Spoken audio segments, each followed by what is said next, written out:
The elections have been fought, won and lost in Lagos, the commercial nerve center of Nigeria, and a new government has been inaugurated. However, what appears rather to remain unchanged is the overwhelming infrastructure challenge facing the state. We would probably all agree. In the build-up to the last election, or governorship election in Lagos State, almost all of the aspiring candidates made very strong pitches about their programs designed to fix this problem.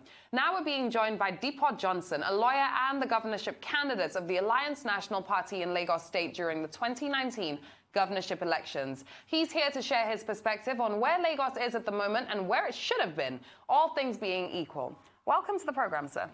Good morning. Yes, Dipo Johnson, good to have you on the program. Thank you. Good morning. Now, you tried to be a governor of Lagos State, but that didn't work out.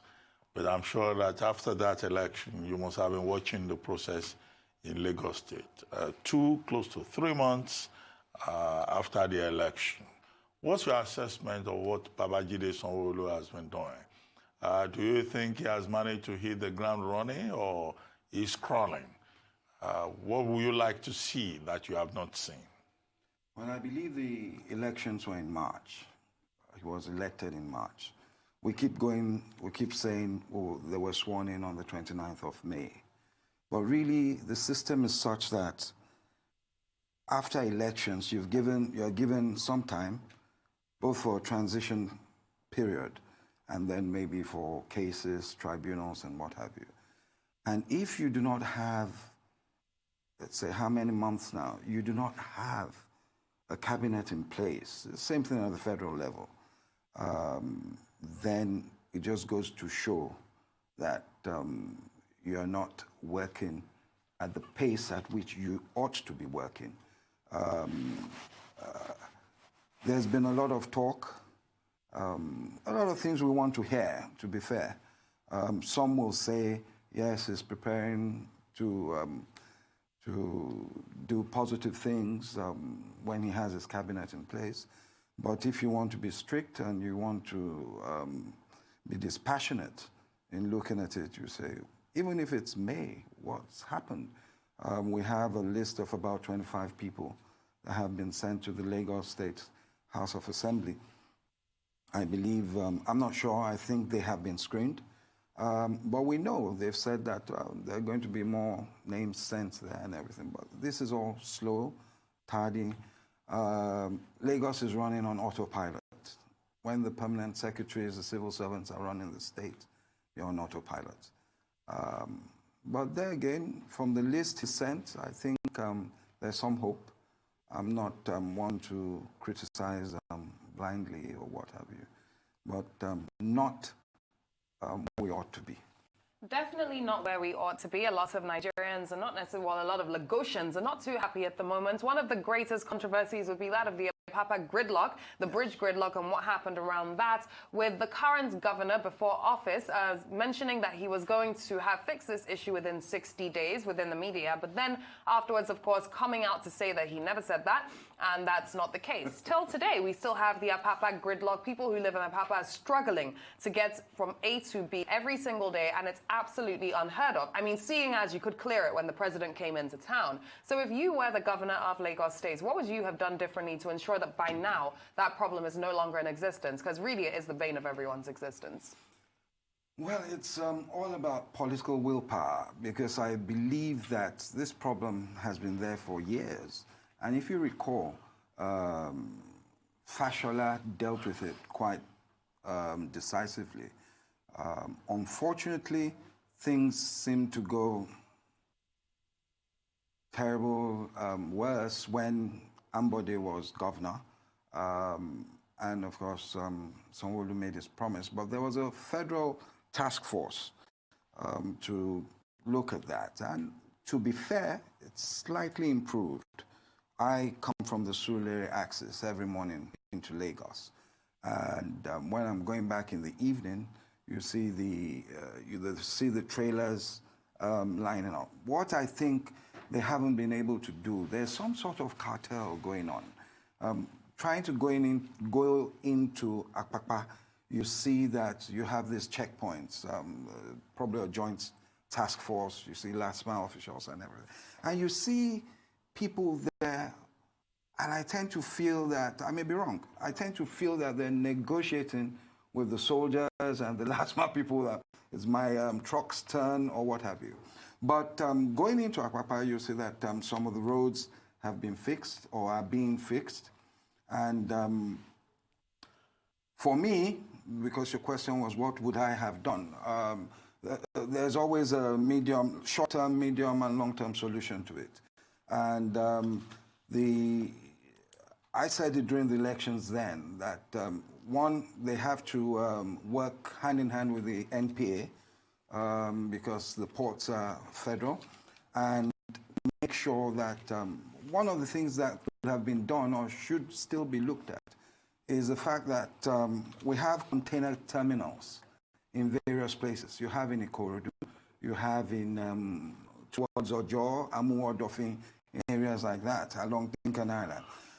How about moving some of these containers by barges, using barges to go across and then get them cleared on the other end? Because if you have people collecting, this is just an example, from the Festac, Amu-Odofin axis anyway, their routes, road routes, although the Badagry Road is horrible at the moment, I was there about 3 weeks ago, horrible.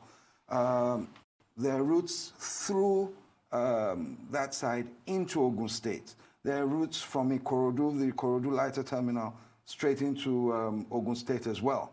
So these are the things they should have looked at. To the medium term, the rail facility out of the ports has to be looked at and worked on. I don't subscribe to people saying, some people have said, look, there are other ports, Calabar and what have you, they should go there. Looking at it selfishly from the point of view of Lagos, we need the revenue. So yes, let them come in, but we must look for a way to solve these things. But as I said, I think it's mostly the lack of political will. I don't know what the trailer owners have over them. I don't know why it should take this long to sort out. But what would I score them at the moment? Maybe about 40. It's improving, but too slow. Well, I mean, some people don't believe that there's been any improvement. Improvement, yes. Yeah, and then, of course, when you say political will, the question is who takes the blame? The Lagos State government or the federal government? Well, at the end of the day, the Lagos State government has to take the blame because he should. And that's meant to be the advantage of having both from the same political party. Well, let me ask you this question. Which state are you from? I'm Lagosian. Are you sure? Very sure? Oh, I'm certain. Okay. Now, because, you know, when you were referring to the list of commissioners sent by Governor Sanwo-Olu to the House of Assembly, you said you were not sure whether they've been screened yet. I think the screening process has been initiated, and most of them have been screened already, if not all of them. 17, I think. Yes. Now, but the issue is, you said you saw some hope. You're referring to that list. But there are persons who say that list is dominated by non-Lagosians, people from Ekiti State, people from Ogun State, people from Ondo State, the majority on that list. And then if you go beyond the outsiders who are on that list, what you find will also be people from the diaspora who were not even part of the political process in Lagos State or even the Nigerian process. And so you have a lot of people who call themselves the indigenous Lagosians saying, look, this is not fair to the people of Lagos. But you are a Lagosian and you say that list shows some hope. So you are not bothered that people from Ogun, Ondo, Ekiti, Oshun are the ones dominating Lagos If three politics. of the senators representing me are already from outside the state, and we spoke about that before the elections, and less than 20% of the people came out to vote, then what is it I'm complaining about now? You understand what I'm saying? It's so, no, I don't get you. It's so sad. You have a point, you've made a point. And there's a difference between it being fair to us Lagosians and saying, will the government perform? But if you look at it, yes, Sanwo-Olu may be on his mother's side. But governor, deputy governor, Even the deputy governor is from Ogun State. That's what I'm saying. Governor, deputy governor, the three senators are not from Lagos. So why would I be crying about the the commissioners being appointed by people in Lagos? So we're seated there, and I know, for instance, that the governor probably had no say in who was appointed anyway. We all know that. He probably has just two slots there. That's what happened with Ambade's government. So the party hierarchy, the appointments will come in from Bodilon and from different places like that. And that is why. What do you mean Bodilon? And that is why the whole process. He knows what I'm talking about. No, I don't know. I don't know. You have to explain your own innuendos. You have to explain your own innuendos. Yes. You know, and that is probably why the thing is so slow. Because those who, those who are taking the decisions on Lagos are busy playing national politics, jostling for ministerial positions for their people. So that's where we're at, unfortunately. Okay, you are saying you have a problem when people say that Lagos is a no man's land and that Igbos, everybody can be part of governance in Lagos, and that Lagos should be this special territory that is all-inclusive, that accommodates every Nigerian. Or is it states of origin as a whole that you see as a problem that you think we should revoke? No, look, Lagos is a commercial nerve center, and it's an advantage to us Lagosians. But for me, you cannot be totally unfair and insensitive to the feelings of the indigenous Lagosians. Yet, we must take advantage of the skills and talents of people who reside, work, pay their taxes in Lagos State. All we're asking for is that there must be some sort of equilibrium, some sort of balance. At the moment, there isn't. For the past 12, 15, whatever years, there hasn't been. And it's getting worse. Absolutely. We'll discuss that more when we come back from the break. Let's go on a very quick break now. And as soon as we get back, Dipo Johnson will still be here discussing issues surrounding Lagos. Stay with us. Stay with us. Welcome back. Dipo Johnson, lawyer and governorship aspirant of the Alliance National Party in the 2019 Lagos State governorship elections, is still here with us on the morning show. Now, before we went on a break, we were speaking about structure, etc., which leads me to pose a question to you about the structure. Take a city like New York, or take a country like the United States of America. What you see in their largest cities is, while having a governor, they also have a mayor of the city. And they do this to break down the division of power in order to ensure that the states can function. Now, this is something that has been a discussion for time. Should a city like Lagos have a mayor of Lagos, for example? What are your thoughts on this? Well, we have what we call, we have local government chairmen. And we had one or two of them that referred to themselves as mayors. You understand that? Yeah. But as nicknames. Yes, my local government chairman at that time in Sule, Akim Dixon, always referred to himself as a mayor. But really, question goes to the fact that we all know that the local governments are not functioning properly. This is because the governors have been able to, over the years, hijack their funds from source, virtually, to do whatever they need to do. I'm hoping that things will change and that there'll be more autonomy for the local councils and they can do their work. There are lots of the smaller roads, the local government roads as we call them, that are just there, big craters, potholes, what have you. And they really don't have money to function. Well, they're getting the lowest amounts of revenue allocation, so it's a huge problem. That's if they even get exactly what they should get, you know. Anyway, just by way of information, Lagos used to have a mayor. Yes. When we had a parliamentary system. Very true. And there was a famous mayor in those days, Olorun Nimbe, who was mayor of Lagos. There is a mayor bus stop. Yeah. At the end of Igboshere that's from the First Republic, when we had a parliamentary system in Lagos. But you are quite right. We now have, you know, what is it called? Local government chairman. Local government chairman. And even there is a musician, Mayokun, who calls himself the mayor of Lagos. But that's by the way. Now, let me ask you, When you look at the way Lagos State is going, what will you recommend as priorities for the governor of Lagos? It's not enough to just criticize and say, oh, government is slow, this and that. And where do you see your own party, the Alliance National Party, going? It looks like one of those parties that may be deregistered very soon by INEC. Because really the party was registered, I think it was the 12th or the 14th of August last year. It was just a few months to the elections. But we decided to just come out and give bring the name out in any event then. But no, when I say it will be deregistered by INEC, what I mean is that if INEC were to, deploy the constitutional provisions, Section 221. What I'm saying is that INEC must look at the fact that, okay, I mean, any reasonable thinking person will say that I only registered this person 3-4 months. But the law says you must at least win, one government, one ward. The law, in interpreting the law, in interpreting the law, you cannot compare a party you registered a year or 2 years to elections to one you registered about 3 months, 4 months to elections. That's what I'm saying. No, you don't expect... The law does not give that exemption clause. The interpretation will be there, sir. I assure you.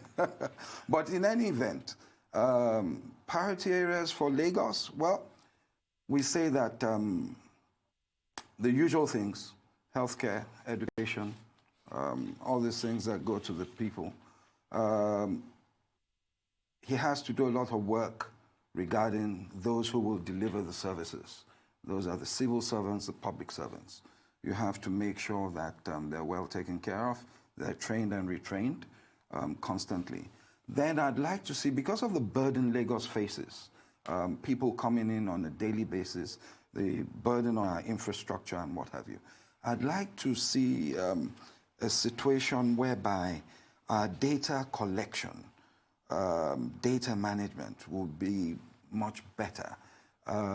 That means that, they have this... Regional databases. Yes, in Lagos. They have, what's it called, LASRA or something, where you have ID cards for people residing in Lagos.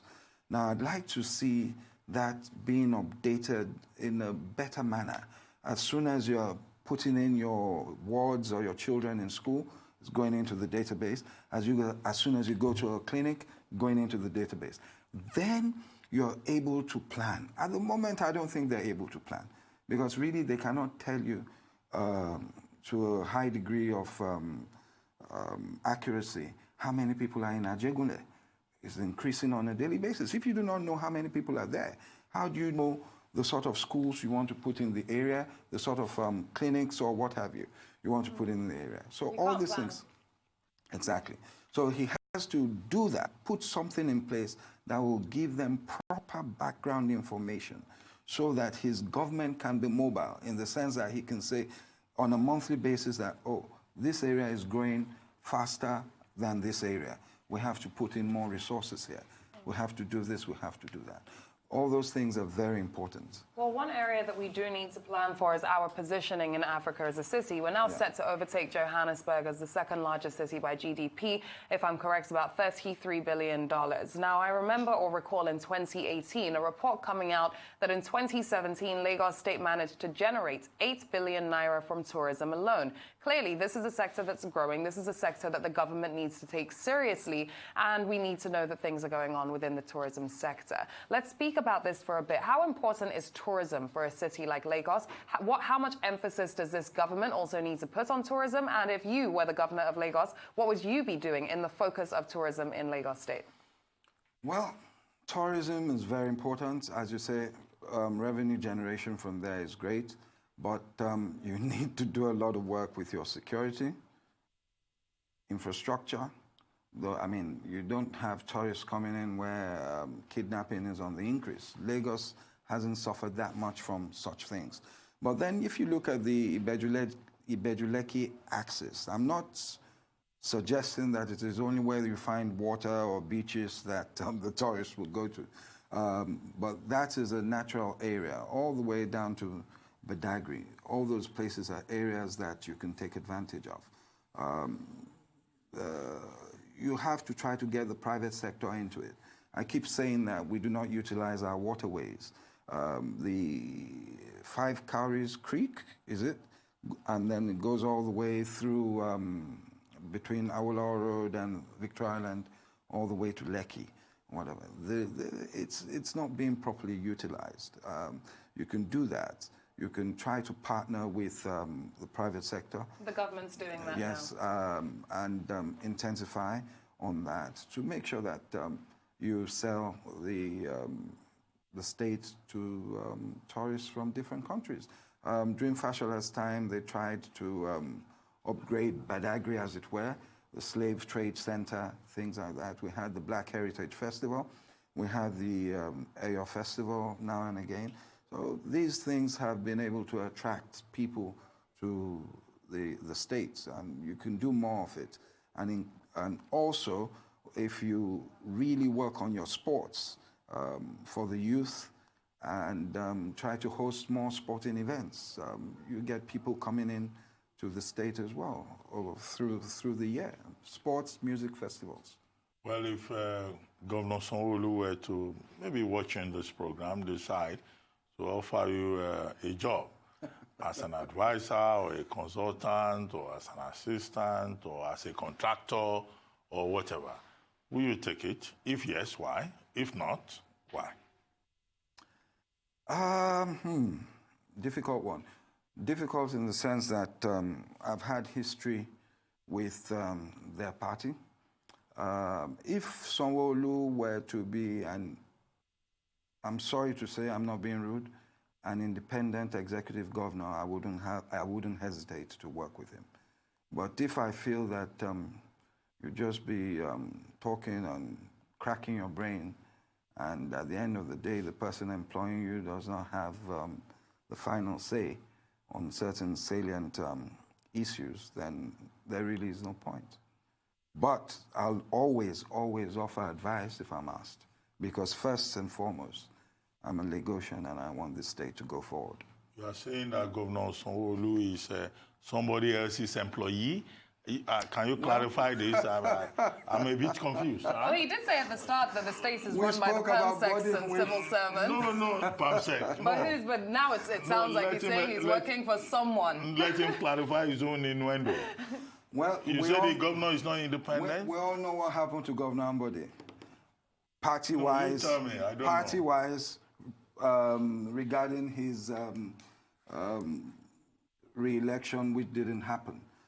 So basically, there's a party system in place. If the governor is an executive governor, takes executive decisions, and does not have to be, yes, it has to be passed by the by the state assembly. But if I see that he takes steps that make it clear that he's an independent-minded person, then it's easier to work with him, yes, or for him, or advise. But I know enough to know that Lagos has been, in the past 20 years or so, in the hands of a particular group of people. And I do not seem to be on the same page with them. That's what I'm trying to say. Now, he has come out of that group. They brought him out for election, and he won the election. And working or advising such a person, you have to determine whether it is worth it at all. Or, so that was you are saying that the governor of Lagos State is a mere puppet. Not yet. I'm not saying that. But there is a likelihood that he could be. Yes, I'll be bold enough to say that. There's a likelihood that he could be. It's left in his hands. It's left to him to prove that he isn't and that he can take his decisions himself. Thank you very much, Dipo Johnson. Thank you. I see, although you want to say the truth, hit the nail on the head, but you are at the same time very diplomatic. Are you running again in 2023? Oh, well, I don't know. I think I'm doing some things with some people in West Africa. Coming and us a bit here. Okay, so you didn't quite lose. You won in losing. Gains in other ways. Yeah, another door open. So we'll see. Thank you very much, Thank Dipo you. Johnson, for coming to the morning show.